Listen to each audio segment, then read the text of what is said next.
I'll start with the introductions.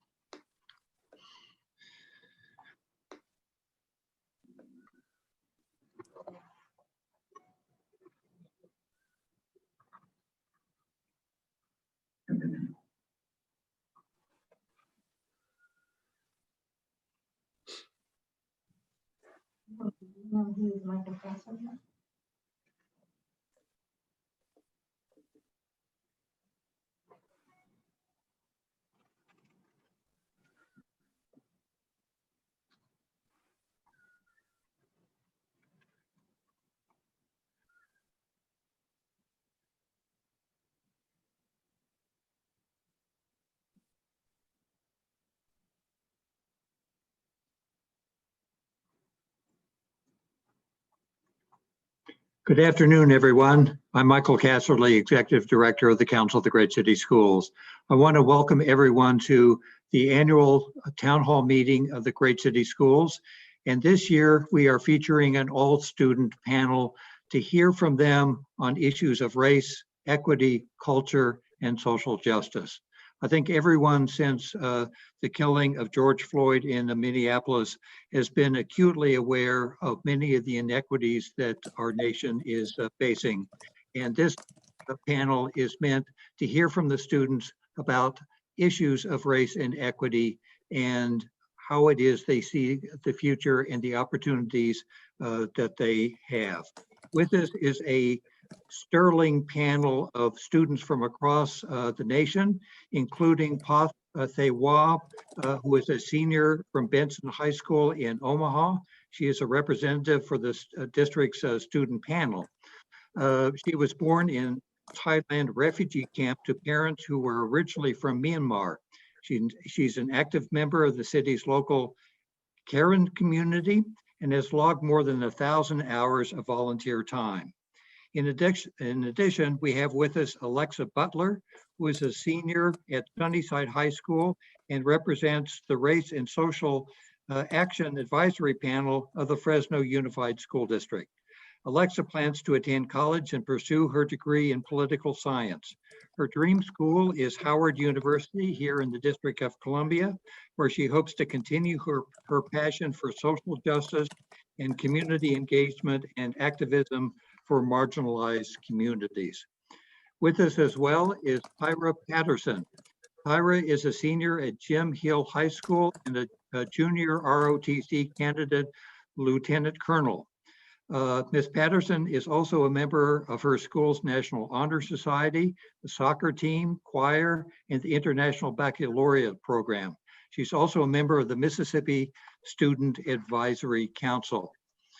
Kalisha Diaz is a junior at Philadelphia Military Academy and is the student board representative who wants to be a voice for all students across the district to improve their educational experience. Kalisha is determined and selfless and has been an advocate for students in her role as president of the student body and vice president of the Gay Straight Alliance at her school. She is also an Army Junior ROTC Staff Sergeant with 6 Army JROTC ribbons and is a National Honor Society member. Gemma Curry is a junior at Forest Hill Community High School. Gemma is a stellar student in the Palm Beach County Public Schools, a member of the Student Council, and extremely engaged in equity at her very diverse home school. She was born in South Africa and learned about issues of race and inequity firsthand. She has also worked since middle school on an environmental project called Service 71. Kamani James is a senior at Boston Latin Academy and currently a member of the Boston Student Advisory Council, where he has served on the School Climate and Improvement Subcommittee since January 2020. In his leadership role in the subcommittee, he has been a strong advocate for effective teaching and educational equity, by calling for more resources to be given towards student learning. Gabrielle Schul was elected as the student advisor to the Board of Education of the Charlotte-Mecklenburg Schools in November 2019. He is a native of Charlotte and a junior at Ardrey Kell High School. Gabrielle is active in extracurricular activities, including the Youth Council, student government, the speech and debate team, and band. He enjoys reading and playing the jazz saxophone. Simone Denise Simmons is a junior at Walnut Hills High School in Cincinnati. Simone has been playing basketball for Walnut Hills since the 7th grade and plays for the Cincy Shock AAU team. She is also a member of the Walnut Hills High School Choir and has been singing since the 7th grade. I don't believe that Glenn Rodriguez from Long Beach has signed on yet, so we will introduce him later. Last but not least is Carmela Thomas. Carmela is from Portland, Oregon, and is a senior at Grant High School. A transformative racial equity leader, Carmela leads conversations about racial justice with her peers at Grant High School, working with educators to plan biannual teach-ins on racial identity development. Welcome to all of our students from across the country. To moderate this afternoon's session is AJ Crable.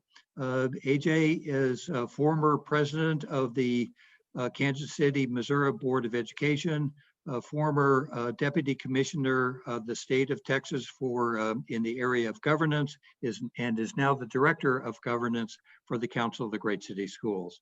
Welcome all. AJ? Thank you so much, Michael, and thank you panelists for joining us. We've got an amazing group of leaders, so let's get right into it. The first question I'm curious about is how are the issues of race and social justice impacting your community this year? And as leaders in your districts, what are you doing about it? How are these issues impacting the community? What are you doing about it? Simone, let's go to you first. So in my city of Cincinnati, we haven't really had any extreme incidents so far, but in May during the George Floyd killing, we had some protests that took place. And along with that, my school district, Cincinnati Public Schools, started a student program called CPS Speak Up and Speak Out, which is where us students have our own platform and we have some of our city leaders tune in. And it's virtual, where we all just speak our minds, we're asked questions, kind of like what we're doing here, where we answer and ask questions. We also have our own weekly meetings where we plan for social events to try and get the word out about our program. And some of the stuff that we've been pushing for is to have our students be more vocal in the community, be more vocal when it comes to social activism. We're planning a student rally. We're talking about education reform as to getting more of our ethnic leaders, getting their stories told.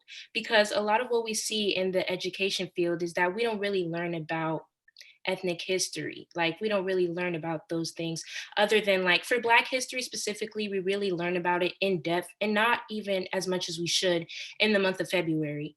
And one thing me and my group are pushing for is so that we can learn not just Black history in the history field, but in all fields, all education fields, learn about the Black scientists, learn about the Black writers and readers, all of those kind of things. And not just for Black people as well, but for all kinds of minorities, to show that we also helped build this country and we are a huge part of history. So that's some of the stuff my community has done so far to help. Excellent, Simone, and thank you for getting us started off. Also, I just want to say to the people watching us, loving the shout outs that are coming in and the encouragement that you're offering. So please keep those coming. One shout out I just saw was for Kamani, who's apparently also serving as a student representative to the Boston School Committee. So the youngest school board member on the call, Kamani, let's go to you next. How are these issues of social justice and race occurring in your community, and what are you doing about it? Thank you. So yeah, ever since the murders of George Floyd, Breonna Taylor, Rayshard Brooks, and so many other Black men and women, my community has been extremely distraught and deeply saddened just by the overall treatment of Black people in the country.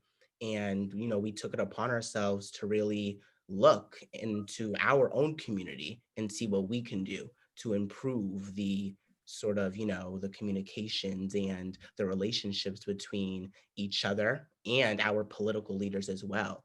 Something my school has done is we actually created a Black student union in order to meet every single week to discuss these types of issues and, not just discuss them and our frustration with them, but also the trauma that it brings with it. We watch these videos and we hear these stories, and it's extremely traumatic for us, not only for those who may have personal experiences that can, trigger events like that, but also for those who, are just deeply empathetic to the cause. So, my school, we created a Black student union. We've actually been outreaching to other schools in BPS as well through social media platforms and, getting friends connected with friends to also create Black student unions at their schools.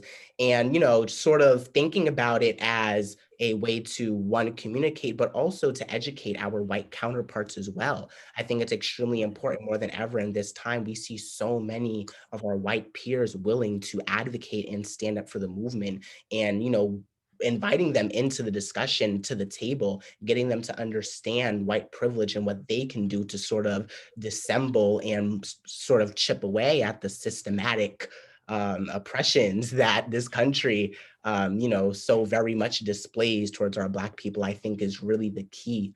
And also another thing that my city, Boston, has been doing as well is sort of like students, telling their teachers, hey, let's talk about this in class.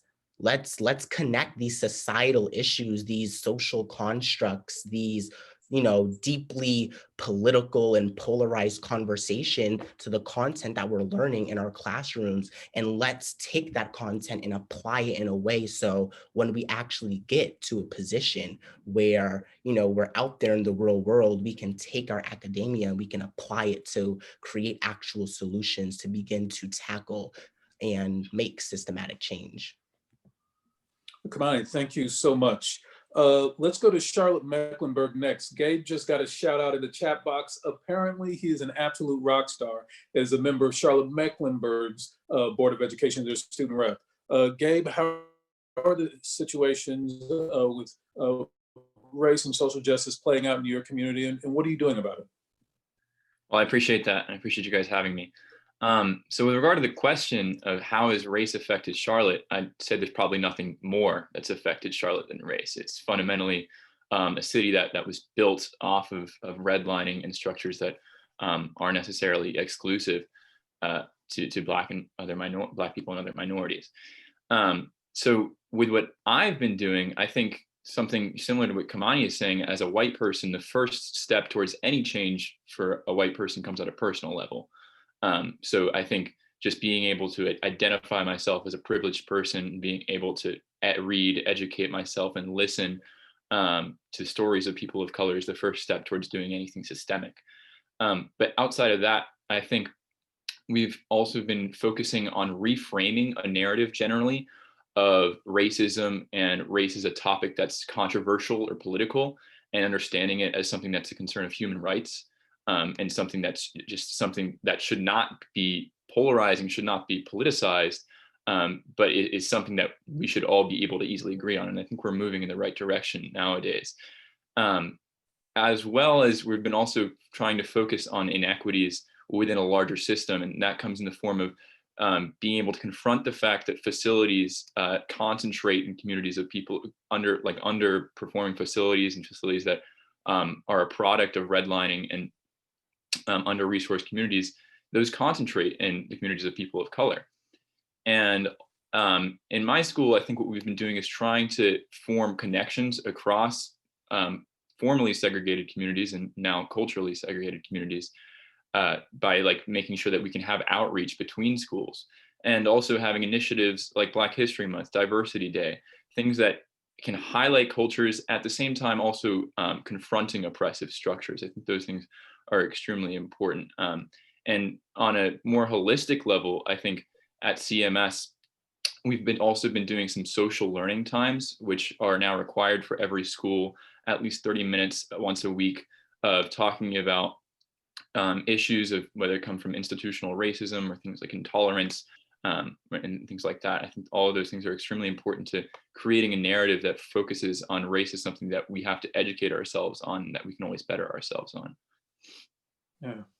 Paul, you've put in over 1,000 hours of volunteer time in your high school career. How are things going in Omaha? Okay, so coming from a refugee background, prior to coming to the United States, I didn't know what racism was, because being born refugee, right? For a young person, I learned how to survive before I could read, right? So when I came to the United States, that's when I I became more aware of racism based on, what I experienced, what I've encountered. And when they say that racism is not born, it is being learned, that is true. Because how do you say, when I was born, I didn't know anything about racism. But once I came here, all of these things, like with the current event, that are happening, I'm asking myself, what can I do to help myself, my community, but also other communities that are being affected right now? What I'm trying to push for with my community is that we can't really, how do you say, because we're in a pandemic, we can't really just go out and then, do this and that. So we are trying to use our social media platform to kind of advocate for the community that are how do you say, really affected by issues going on right now. So for example, if there was, how do you say, information going out, my community and also my district, we were trying to, how do you say, translate into like the language, like my language, like the current language, so that more people can be more aware of. Because a lot of time when we talk about racism right now, people, understand it, like people here like know about racism, but there are still people out there that does not recognize or acknowledge that racism in the United States is an issue. So that is something that, me and like I'm trying to push for my community to become more aware of, because the more we can be aware of what's going on, the more we can do to help the community around us, also for ourselves. Thank you, Paul. Alexa, you are the student representative on your community's Race and Social Justice Committee. What's the view from Fresno? So the topic of race and social justice is greatly affecting my community. Fresno is ready to create change in regards to race. But personally, I've told myself as a young Black woman, I'm going to be heard. Every day I shared, reposted, commented throughout all social media feeds, getting the words out to all of my followers. I've signed petitions, I've emailed and called police departments and state officials demanding justice. But I also wanted to do community and schoolwork. So with a group of some advisors and students, we hosted an event for Black students to have a place to just vent, talk about how they're feeling, see some familiar faces and have fun. I wanted to be a powerful voice in the district. So I joined even more advisory councils this year, where we strive to create change in regards to equity, diversity, and inclusion for minority students. Some of these include the Race and Social Action Advisory Council, the Fresno Ethnic Studies Coalition, the Black Student Union Advisory Council, and the Student Advisory Board. I feel for me and all students, COVID-19 really gave us a chance to analyze the people we want to be growing up. And during this time, I was really angry. I was mad that my junior year got cut short. I was mad I didn't able to see my friends. And I was furious that in 2020, I had to watch on national television a Black man being pinned down by his neck by at one point 4 police officers for 8 minutes and 46 seconds, resulting in his murder.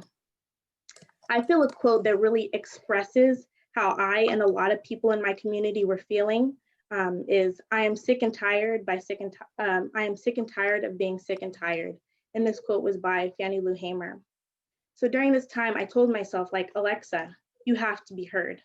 You have to be a voice for the voiceless. And if I'm not given the opportunity by others, I have to be the change. I have to make it for myself. Because you're going to be your biggest fan And sometimes people aren't going to respect you, and sometimes people aren't going to be by your side, but you have to do it. And you have to be a catalyst to change, especially as a Black student in my district and in my community. Thank you so much, Alexa. Tyra from Jackson, Mississippi. What's the view from your community look like? First off, I would like to say thank you for having me be a part of this panel. And speaking on behalf of Jackson Public Schools in Jackson, Mississippi, I tend to see a lot in my community that a lot of people want to stray away from actually having a conversation about races and the differences. And in my school in particular, we as a youth decided to create an empowerment group, not only to educate Black people on the challenges that they may face that they haven't yet faced, but to educate ourselves on the other races and what they may not understand about our culture. And I also agree with what Simone was saying about educating each other on other ethnic groups. I feel that's much needed because sometimes we tend to, for lack of a better word, prioritize our own race before others. So I feel that diversity is much needed in the educational system for our youth. And we also need to talk about the mental health from learning these incidents that are happening with the Black race in particular. I know a lot of my classmates or my peers are in distress from seeing what's going on in the news. And what Paul was saying about us being in the pandemic, it's not much that we can do except either get on social media and see what's going on or talk to our friends, social distancing, of course, and talk about what's going on. And so I just feel like we need to spread the word, but in a diverse way. Excellent, thank you.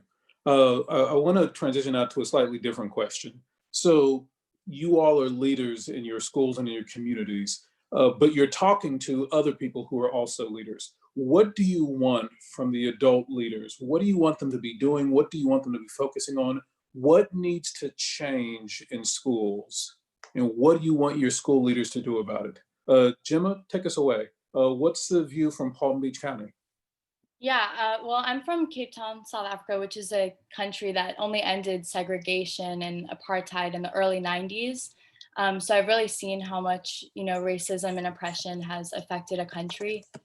And and throughout everything that's going on in the world right now, I've lost friends by standing up for racism and inequality issues, which I think just shows how we need to stop seeing racism and the topic of racism and inequality as a political issue. It's not, we need to get rid of that stigma around it. And I think that we can fix that by having schools start, schools should start having mandated classes or entire social justice classes itself, where students can just learn about other cultures and other ethnic backgrounds, and understand how to respect people from different ethnicities. And I think that would have a big impact on students in schools. Thank you, Gemma. Kaylisha, you are a leader in Philadelphia as the head of your student government. What do you want to see school leaders doing? What needs to change in schools? Can I just say how much I agree with Gemma? Like, her way of describing it was absolutely perfect when she said that we need to learn more about diversity within our schools. Hispanic Heritage Month was like a few months ago, and I didn't see anyone doing anything about it. So I think it's really important for us to all be educated, to demand our teacher leaders or our student leaders to be like, hey, we need to talk about these topics more, because we are severely uneducated nowadays. So we really need to come together as a community and as a whole to talk about these topics that are very sensitive. Another thing that Gemma pointed out was the fact that we need to stop seeing racism and inequity, I'm sorry if I'm pronouncing it wrong, as such a controversial thing, because at the end of the day, we are all a community, we are all diverse, and we all come from different places in this world. And I would love to see all of us get together. Being a leader of student government, and I'm the thing for my student government from the bottom to the top currently, it's amazing to see Hispanics, Black people, Asian people, etc., from all diverse cultures coming together to talk about certain topics such as gun violence, racism, and equality, gay rights, the LGBT community. It is so, so important. So therefore, I ask from our leaders to please push these topics more. And especially, I just want to mention, even though it doesn't go directly into this topic, mental health. Yeah, absolutely. Carmela, you're from Portland, Oregon. What do you want to see your leaders changing? What needs to change in schools? Well, in my school district, my school leaders are very, very good at being involved and getting to connect with students on a personal level. However, our administration and our staff in schools, I feel, aren't doing enough to be connected to students. At my high school, we have something called Race Forward, which is an hour we devote 4 times a year to just leading talks centered around race, which are very beneficial. In my school, being in a predominantly white city, however, we have tons of staff who skip out on these meetings. It's mostly students who are the ones making the change and pushing for these race talks. I feel that if my staff and administration in my school district were to step up and push for more race-centered talks and show students that they're their allies and that they have our backs, it would most definitely strengthen the relationships in my school district. Thank you. Alexa, what are your thoughts on this? What do you want to see leaders changing? What needs to change in schools? So I think if we're going to get anywhere in this district with equity and inclusion and diversity for all students, we need to begin to start talking about these hard topics. And in my district and in my classroom, it's not talked about, not in any way, not police brutality, not voter suppression, not civil rights, not systemic racism, all of it. It's unaddressed and ignored. And it's even ignored when it's overtly happening in the classroom. I want to share a short story with you guys. So once I got the confidence to ask a teacher, why are you allowing this student to use the N-word in your class? And my teacher responded, "Oh, don't take it so seriously, Alexa. It's okay. They're just playing. They didn't mean it." It takes 21 days to create a habit. Well, students my age have been going to school for 12 plus years. There has been a bad habit developed. We have been trained to ignore and not talk about these tough issues in the classroom. Well, I get it. It's hard talking about these tough issues. It's hard talking about diversity, inequality, and equity. It's hard talking about it as a young Black woman, but it's probably 100 times harder talking about it as a white educator to a group of young adults. You might not know what to say. You might not know enough to say. And you definitely don't know how it feels to be a minority student. But the only way this is going to get easier is repetition. We have to create that good habit about talking about tough issues. And this advice is so crucial because I feel educators have probably one of the hardest jobs out there. You're sculpting the next generation. And if this bad habit isn't resolved and addressed, it's going to stay with us through our adulthood. And I'm not going to lie, it's going to be hard. It's hard. It's not going to happen overnight. It's going to be a long journey. But if we begin to make progress and start addressing these issues, it's going to so much help us.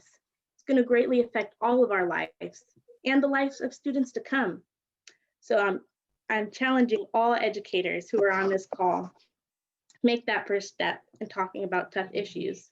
I believe in all of you and I support you guys 100%, but we have to start somewhere if we're planning to see change, in this world. We're the next generation. So we have to be affirmed and it has to start from the adults. Thank you, Alexa. Kamani? Yeah, I definitely agree, Alexa. I think that, for me, whenever I'm presented, we get this question a lot here in Boston Public Schools. And to me, I think it goes back to socialization. What are people taught at a young age? I think it has a lot to do with social constructs and values, traditional values, and sometimes ideologies that perpetuate stigmas that sort of keep us gridlocked in a certain position. And I think that, once we sort of, remind ourselves that people in schools, they're coming from all different walks of life. Some of them are learning traditional values that, others may feel are offensive and some may feel are shared with them. And I think that once we recognize that, we have to ask the ultimate question, and our educational leaders have to ask the question, what is the purpose of school? Is the purpose of school itself to perpetuate the stigma and sort of the social construct of working citizens? Is school just supposed to produce working citizens to keep society running in this gridlocked position? Or is the purpose of school to explore those values that were implemented during the socialization stage of young people, and being able to not just hear and voice those values, but also have comfortable, healthy debate about them and compare and contrast them. In our politics today, we see grievance politics on television. We don't even see policy debate anymore. And I think that speaks volumes. It really just goes back to, were these people ever really given the environment, the atmosphere, the opportunity to actually listen to one another and compare and contrast each other's values? In BPS, I think it always comes back to, how are we implementing it in our instruction, in our pedagogy, and in our curriculum? And here in BPS, something that our district and the superintendent, I believe, plans to roll out next school year is Mass Core, which is a sort of reimagined curriculum that students can take that's much more not just well-rounded, but that includes the social, constructional and sociological societal talks that young people need to have in order to start making those breakthroughs and start thinking about those issues in a more complex way as they are, and start thinking about solutions that they can implement at that point in time. Excellent. Thank you so much, Kamani. Tyra? So one thing that I feel that lacks to be discussed is the educators' ability to be uncomfortable in the situation to express what needs to be talked about. So I feel that the educators, administrators, or any school leader should get comfortable with being uncomfortable about discussing the topic. I feel as if that even though we are the next generation, we can still groom our elders into understanding what we are going through today. And I think it's important that we let them know that we mean business and we want to make a change. So although they have some say on what's going on, and they may have some things that they can teach us, we also have some things that we need to teach them that they may not understand. And what Kamani was saying about us having healthy debates, that's something that needs to happen almost daily, because things happen every day that some people may not be informed about. So I think it's best for the students or for the children to become the educators sometimes, just so we can, bring awareness to what we are going through, not only what we see on TV, but our personal experiences, what Alexa gave us. We need to let them know that this isn't a majority thing, that every individual has something that they're going through or that they have faced already, and that the solution may not be a mass solution. There are different aspects of every problem, so every aspect needs to have a different solution.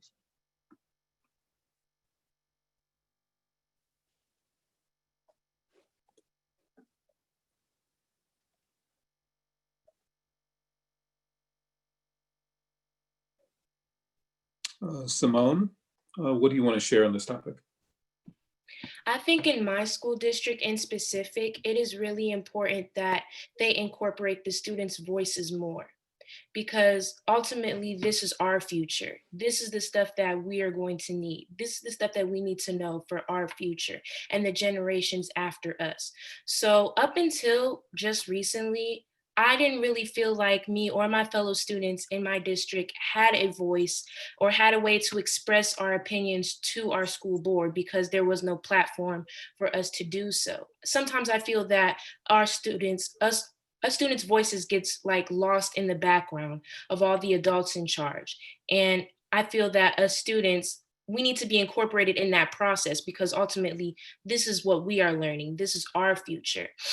And also going back to what Tyra said about the uncomfy conversations that need to be had, they definitely do need to, we need to be talking about these topics, no matter how uncomfortable the educator might feel or how it makes some of the students feel.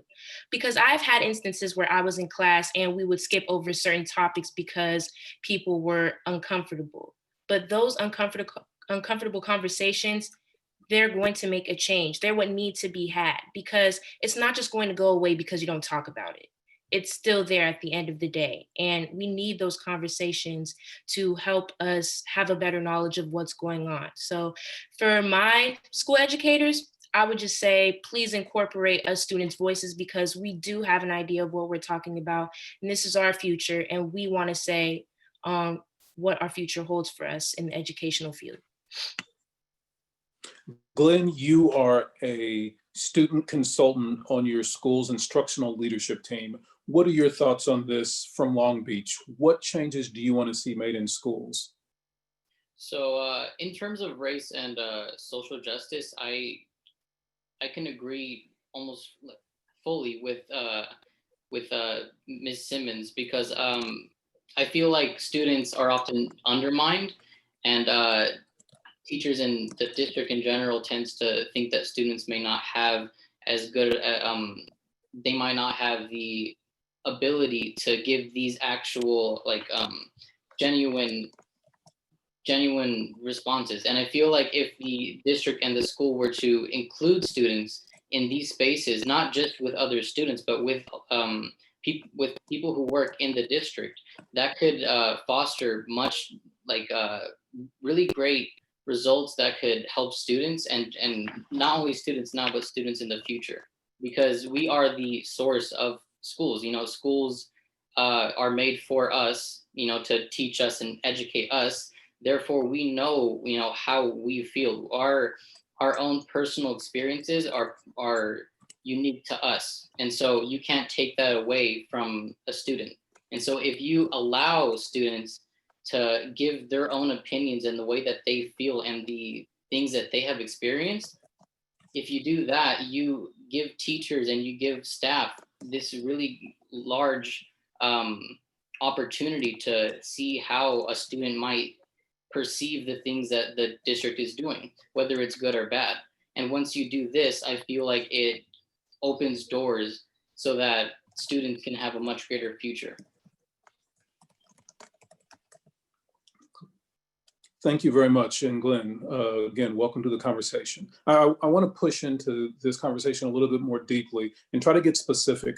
What are things that you would want teachers to know or other school staff to know, or what are things that you would want them to do? You all have really started to point to some areas where you'd like to see improvements at systems levels. What specific changes do you want to see happening with school staff or with your teachers?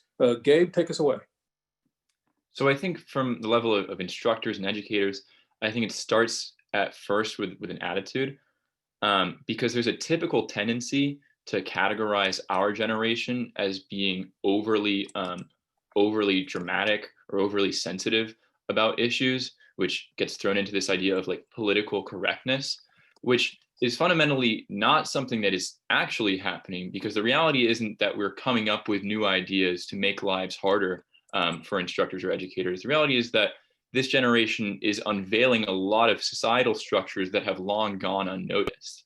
So I think reframing that and for educators to understand that is crucial, because it means that in the future, we're not having to have conversations about void issues like reverse racism or whatever else can come up as a result of feeling like victimized by increased conversation, but rather we're focusing on listening, more. And that means specifically using things like seminars, pulling books, which are more relevant to what's going on today, using math problems even that are relevant to statistics going on in the real world. I think the best thing that educators and instructors can do is make as genuine a possible connection with all students in their classrooms. And that starts from having an attitude that focuses on listening and the fact that educators can still educate themselves. There's always still more to learn. There's always more literature to read, and there's always more perspectives to hear from the students themselves. Thank you, again. Carmela? Something I want my school district staff to know is that as students, we recognize those staff members that are with us and are fighting with us, but we also recognize those who aren't. And I feel like to feel visible, we need their presence there to help us, feel like we have someone that's also fighting for us, that just because they work in the district and they love their job, that's not enough. You also have to love the students you're teaching. We can't have staff members who are just there just because they're there. We need them to be present and also feel like we have someone who's with us. It's crazy to me to think that, like, I'm a president of a couple clubs this year. If I didn't register a club, an affinity club this year, there wouldn't be a club. There wouldn't be a safe place for students. Like, why is it only up to students to make sure there's a place for other students to feel comfortable? There should be staff members who are fighting, like, we need a Black Student Union, we need the Mecha Club, we need the Native American Student Alliance. There shouldn't only be students who are fighting for these places in our schools. Absolutely. Carmela. Kalisha? I 100% agree with Carmela about the having more diverse clubs. Something Tyra pointed out in her last point was the fact of healthy debates. Healthy debates are so important. I remember every Tuesday from 2 o'clock to 2:45, my student government comes together and we talk about topics that need to be discussed. And we specifically tell our principals, our school district staff, and just staff in general, hey, we need to talk about certain things and we need you guys to listen to us and not us listen to you for a second. We have to really push the subject of student voice due to the fact that we're being silenced. And it's to the point, I think Gabe earlier, he said something about our generation. And our generation, can I just say how proud I am to have a generation like this, because we are so diverse and we are so committed to get together and to talk about these controversial topics that we need to bring it to our teachers and to our staff and let them know, hey, we want to talk to you guys. We need you guys more in these controversial topics, and stop making them political. We don't need that anymore. We need to talk, and we need to talk without making each other feel uncomfortable. And that starts with our teachers and our staff leaders. Yeah, absolutely. Thank you so much, Kalisha. Glenn, you want to get back in the conversation? Of course. Kalisha made some really great points about student voice, because oftentimes I feel like teachers tend to separate themselves from students. Just because there's an age gap, they think that we are not capable of having actual conversations, when that's so untrue. Students have every ability to have these conversations with their teachers in a mature fashion. And when you allow students to do that, then you allow students to actually express themselves and express how they've been feeling, not just now, not just for the past month, but for a long time. And now we're only getting to the beginning of these conversations. And I feel like my district actually has started some spaces for student discussions and some other discussions, and that's great, but I want to see more of that, because the fact that they actually care about students and how the students are thinking and feeling means so much to me as a student, knowing that the district that supports me and that makes the policies that affect me actually cares about what I think. And I feel like if they expand all of that to not only just me, but every other student in the school, and if they give all those students the opportunity to actually tell them what they're thinking, I feel like that's just the beginning of a much greater opportunity, and that's just going to open the door to such a great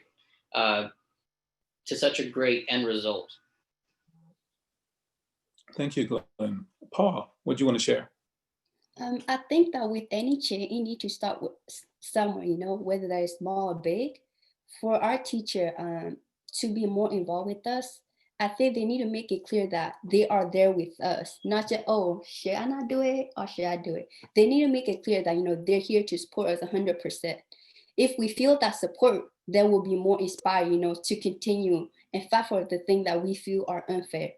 And whether that is start within a classroom, make it a poster relevant to what is going on. Talking about like a tough topic in a classroom, if we could start there somewhere, I think that that's when the difference is gonna, you know how they say like, it starts somewhere, and whether that's big or small, like we need to start somewhere. Sorry, my English is all over the place.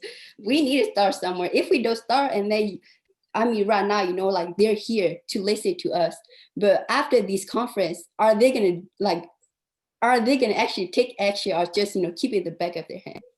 You know, start somewhere, you know, just don't listen and then, oh yeah, this is an issue, and not do anything about it. Listen and also help us make a difference.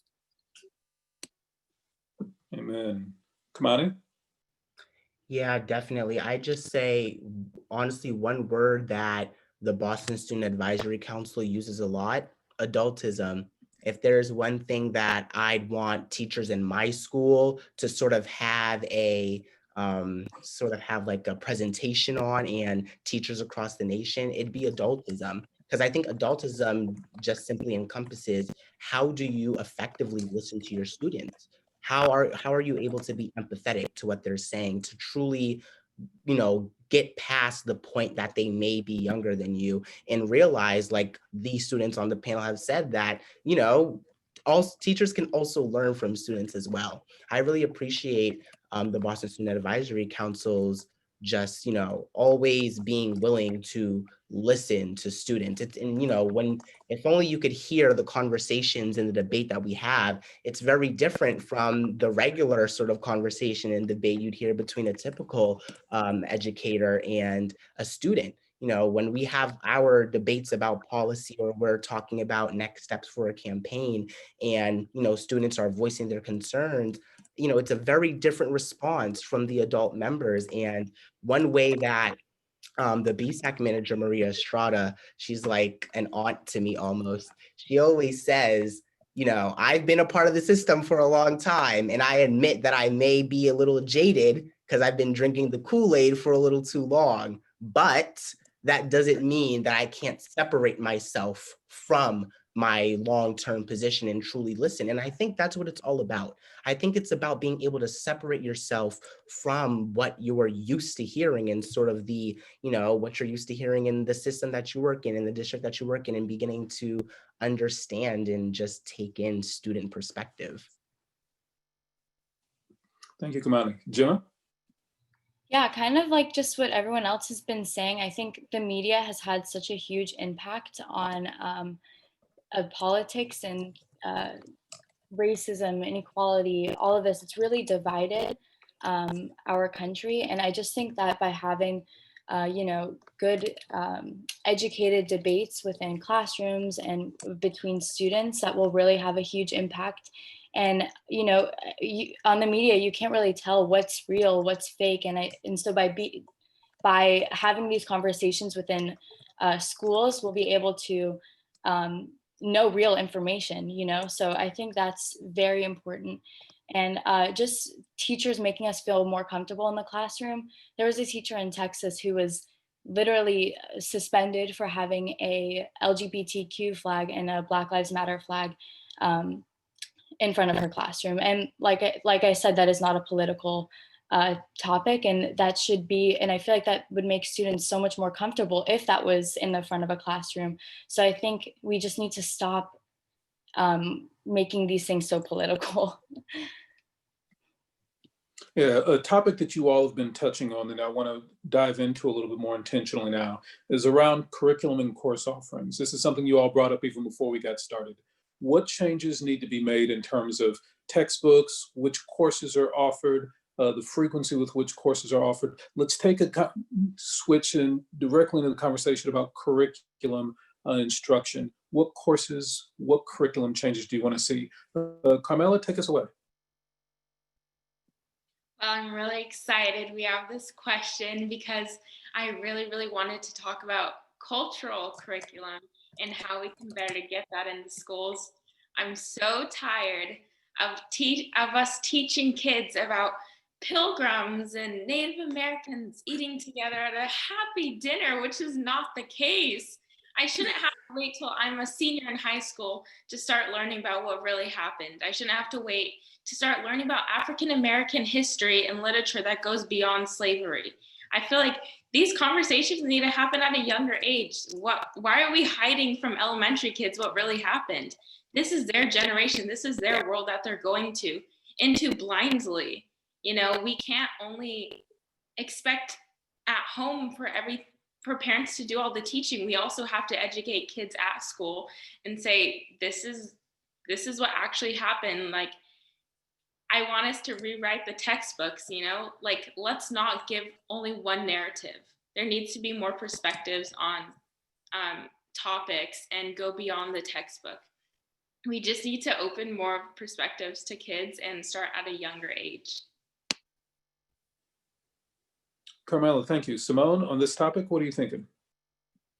I think that we need to have like not just optional courses to learn about different ethnicities and backgrounds.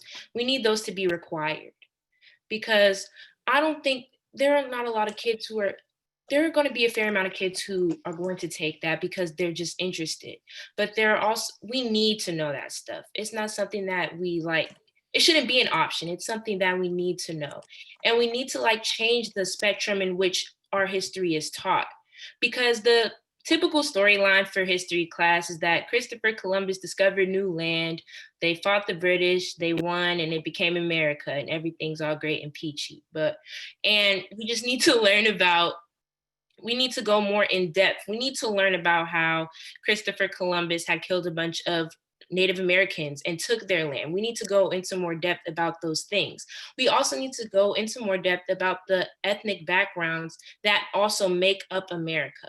White people aren't the only people. They didn't create America by themselves. It was the ethnic people. They built it from the ground up. They helped build all these things that make our world today. And we need to learn about these things. We need to learn about it, not only in the history field, but in every other field. We need to learn about the Black mathematicians. We need to learn about the Black writers, Maya Angelou, Langston Hughes. We need to learn about all of these people.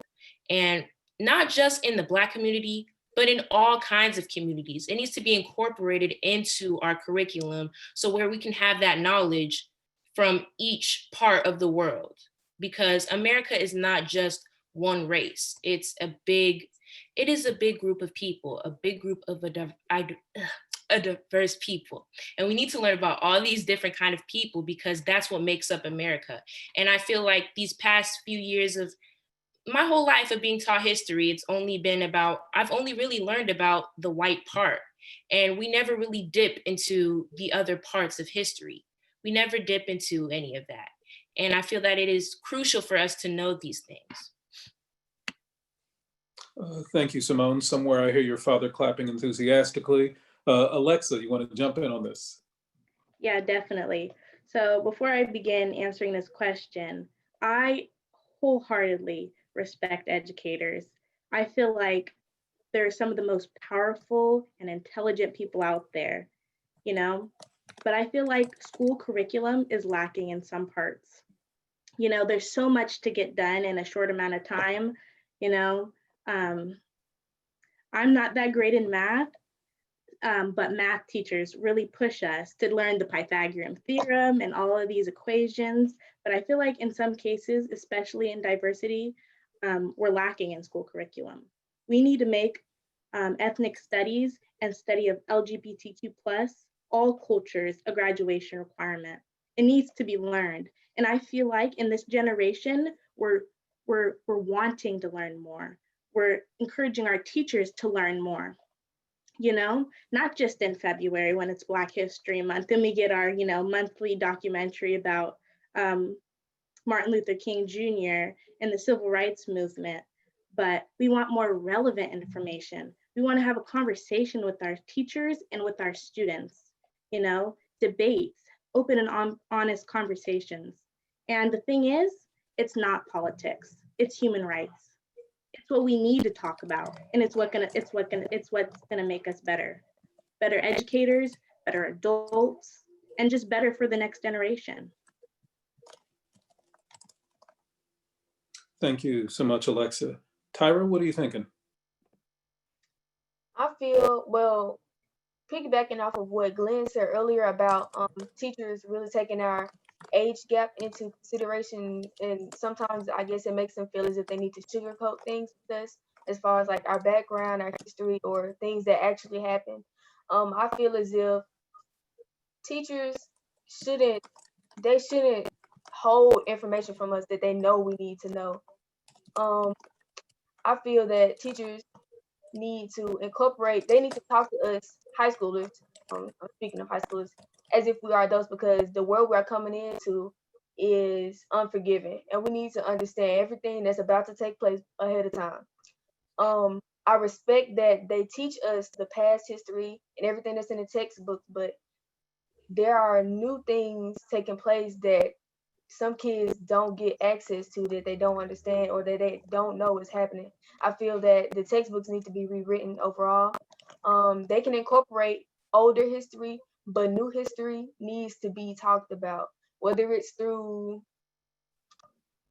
the internet or whether it's through simple meetings with just one-on-one teachers and students. Everybody needs to be exposed to what's going on now versus what's going on then, because I'm pretty sure everybody on this call can tell you everything that's ever happened in every textbook that we've seen in school. But we need to be able to do the same thing with the history and everything that's going on now, because our generation is making history, but we won't have a way of explaining it to people after us if we don't have a way of understanding it ourselves.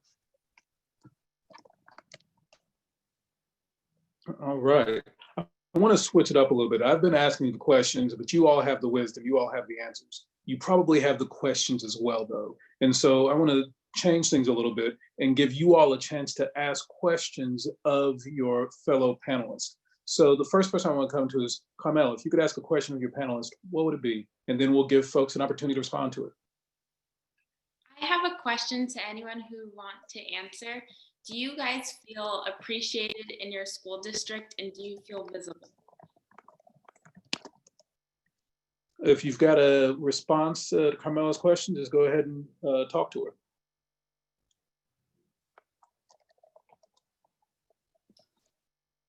Personally, I feel like I am cared for and I am visible in terms of the district.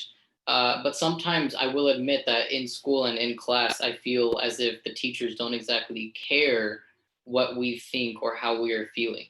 They have an agenda to teach that they made without, sometimes without considering how the students may feel. And that's the agenda that they're going to teach.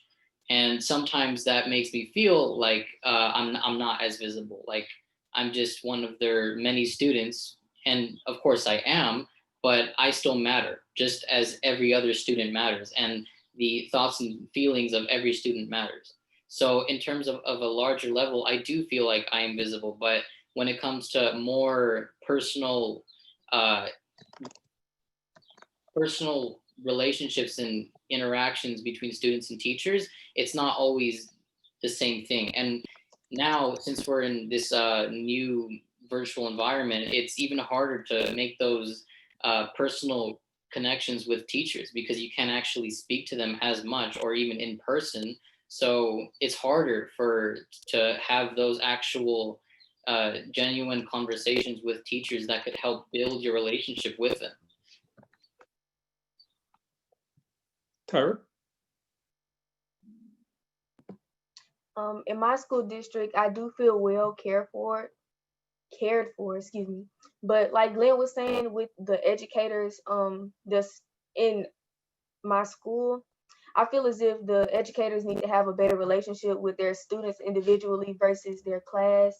And I feel that sometimes the teachers need to make time to incorporate class discussion, whether it be about their emotions, their mental health, or what's going on around them, things that they see that they may want to discuss, or some things that they have strong opinions about.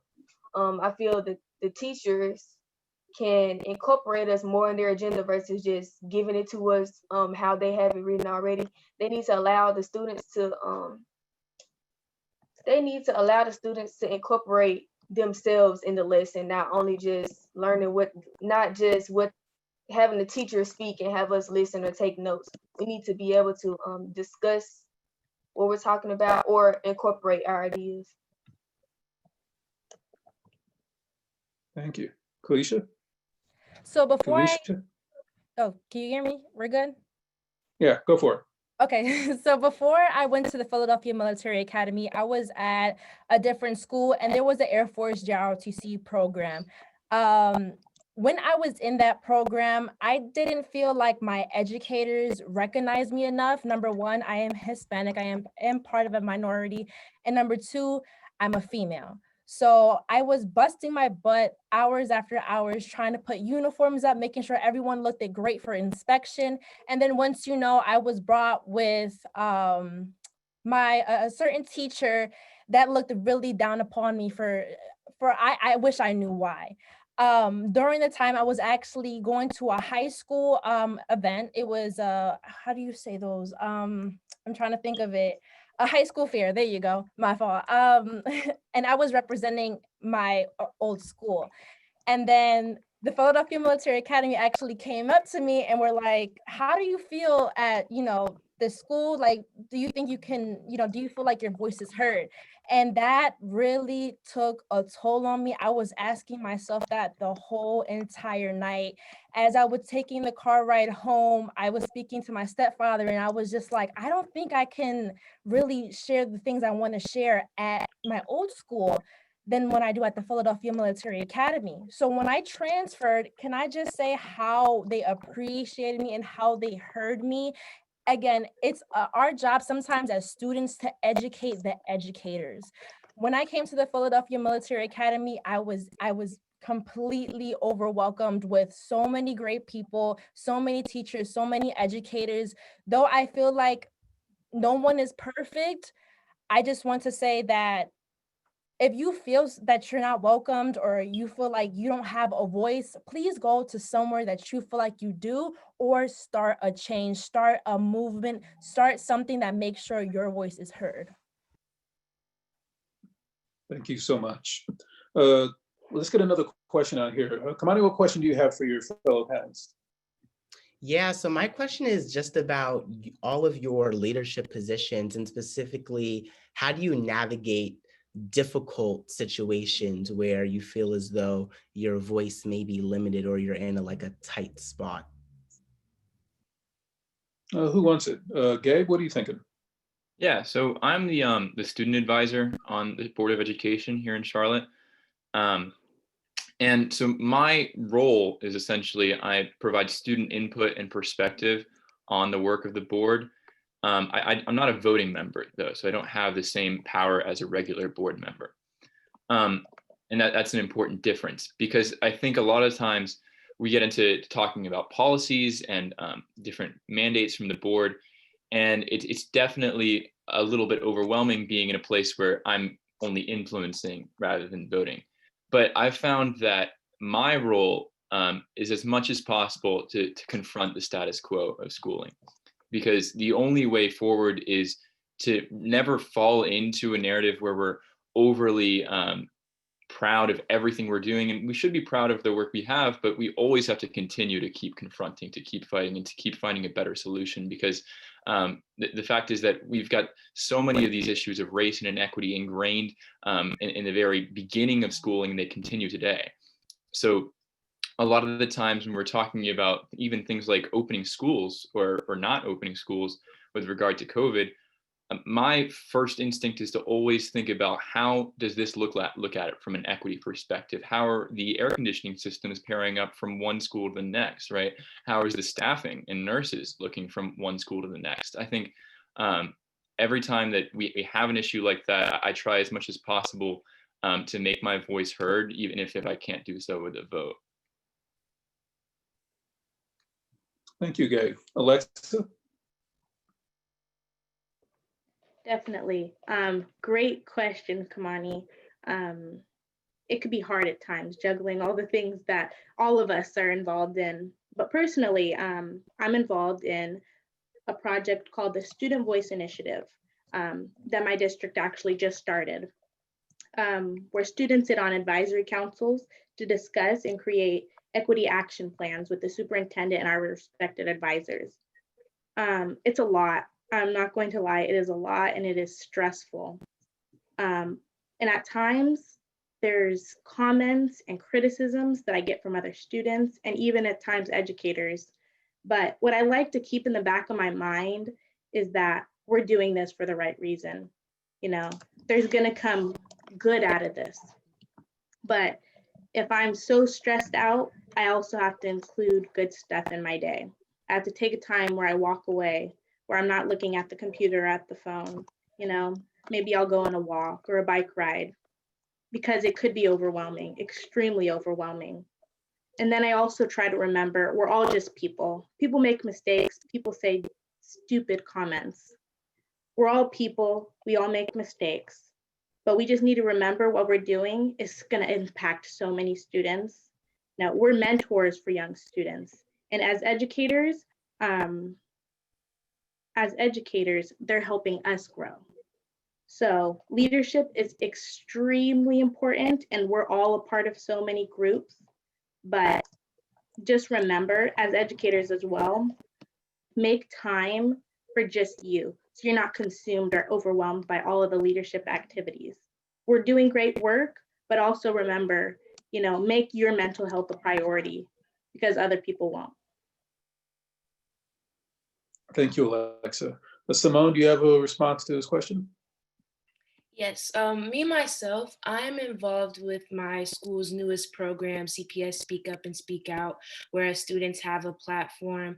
And I'm also one of the many students working with our Board of Education on its new racism policy that is trying to implement not only amongst its staff, but amongst the students and everyone else. And sometimes it can get a little stressful because you think to yourself, what if they don't take this seriously? What if nobody really looks at this racism policy? And what if everyone just thinks that it's a joke? Well, I just try to remember what I'm doing all of this for. I'm doing it for the future children. I'm doing it for my little cousins who are going to be going to kindergarten. I'm doing it for my sister who will be in high school in 2 years. I'm doing it for all the kids who look like me and who differentiate from the white community. I'm doing it for all the minority students. I'm doing it for all the little kids. I have to remember why I chose this and why I started to do this. So whenever I get stressed, I try and think ahead. I try and think to the future. What good will come out of all of this work that I'm putting in my district, and what good will come forth for our future generation of kids? Thank you. As we start to come down to a close, I want to try to offer you all an opportunity to share some closing comments, some things that you really want people to take away as we conclude our time with today's panel. For our first comments, we'll head back to Omaha. Paul, what closing comments would you like to offer? I would just like to add that, you know, you don't necessarily need a title to make a difference. You could just be a teacher in a building. You could be just a staff in the district. If you know something is wrong and you don't see it as a problem, I think that's your problem. And if you, if you see it and don't do anything about it, that's kind of, you know, it's bad for everybody. So like for me, right, I mean, as mentioned, you know, I did have quite a lot of volunteer hours. That's because I actively participated and take up on leadership role. But for what I learned from those experiences, that like, I could talk all I want, but if I don't walk that talk, then it's pointless. So it doesn't really matter, you know, like whether you have a position or not. If you know something is wrong, go and help make a difference. Sometimes you might feel like you're alone, but just know that there are people out there that's wanting to learn, you know, that wanted to invest into what you have to say. So don't be afraid to speak up. I mean, my English not good, but I'm still speaking, you know, because I wanted to make No, a you're difference. getting it done. Oh, thank you. You know, like I want to make a difference. My voice matter, and I want to make sure that people know that I have a voice and I will speak on things that I know are wrong. So yeah, thank you. I know that's right. Tyra, what closing comments would you offer? I would like to say that everyone, one, if this is a topic, or if you have a topic that makes you emotional or you feel strongly about it, just know that you don't have to do it by yourself. If you have people around you that agree with the problems that's going around, have them help you, because it's gonna take everyone that you have that's supporting you to make this difference. Because although we're in high school, about to be in college, we're still kids. So sometimes what we say isn't taken into consideration. So if you have any adults that you know will support you, you can go to your adults. Or if you feel as if you just want to make a difference, not necessarily worldwide, but if you want to start small, you can do that too, because a little goes a long way. So yeah. Thank you very much, Tyra. Gemma, what closing remarks would you offer? I just wanted to say how refreshing and heartwarming this whole conversation and panel has been. You know, just seeing everything that's all these hateful things that are happening on the media right now and within our nation, just being able to see students who are young and hungry to change our world. It's just really, it's great seeing change happening. Thank you, Jim. Gabe. I think the message I'd like to end with is that this can't stop here. We have to continue, right? We have to continue to rewrite the paradigm of education, continue, because administering, schooling, teaching, that's not a stagnant process. It's living, it's continuous, it's dynamic. We have to continue to confront systems of power and concentrations of privilege, and it's not a performance. It's a genuine and authentic interrogation with the systems of power that have long run our country, and that we're making efforts, however small or big, to change. And that starts with education, because that's the way to lift voices up, and it's the way to give kids an advantage and a way to access the world from something that they might not have had from before. Thank you. Kamani. Yeah, thank you. Similar to Gemma, I just want to say it truly has been very much just heartwarming to have this conversation with such just brilliant young minds around the country.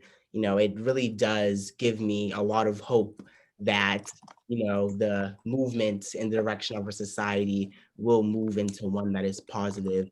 And I would just end by saying that, you know, we have to be bold. We can't allow our honesty and integrity to be compromised. We have to be bold. We have to continue to speak up. We have to continue to create good trouble, and we have to continue to push forward. Thank you. Alexa. I just want to say thank you guys for coming. And I'm so blessed for this opportunity. And to my other panelists, you guys are so amazing. You guys did a great job. But once again, I just want to challenge all the educators and all the people on this call to make that first step, that intentional step, that intentional action plan to create a more equitable, inclusive, and diverse place for your district. And then before I leave, Kamani did briefly explain that quote, but by Congressman John Lewis, I just want to say, never ever be afraid to make some noise. Get into good trouble, necessary trouble. Thank you. Kalisha? I just want to say It was like absolutely wonderful being here with you guys, our panelists. We have such amazing voices, and I just want each and every one of you to remember that your voice matters and to keep inspiring our little ones. We have so many people that look up to us, and especially our teachers also. Let's educate the educators and let's educate ourselves, and not to mention, let's educate those who look up to us. Thank you guys so much. Thank you. Carmel, you get the last word. I also want to touch on and say thank you so much for being here. Everyone that's present on the call, you're making the change. You're stepping in the right direction. I think let's also continue to step up to the plate and challenge our districts and challenge our roles also as educators and students and staff. Let's go beyond that and continue to strive for greatness. I know we've run it down to the clock, but just had to squeeze an opportunity to hear as many voices as possible. No shade to the rest of the presenters throughout the conference, but this was clearly the best panel of the entire show.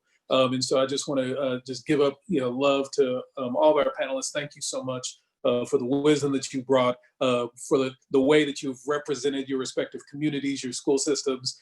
You've got some of your school leaders busy, in tears of joy, tears of laughter, tears of hope. And so for all that you've brought to this, thank you so much. That concludes our panel. Casserly, back to you.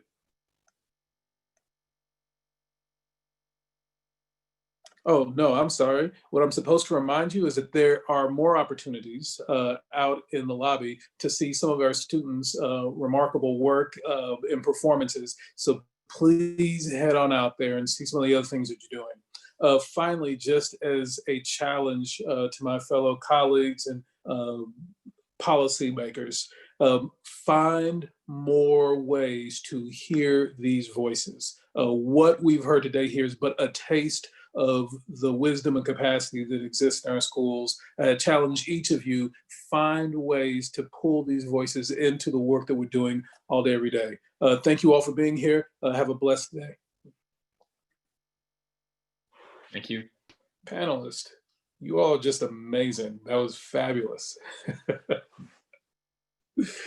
So much. How y'all feel about it? My hands are so cold. I don't know why. I was so nervous. It's so cold. I wish you all went to my school. No, I wish we could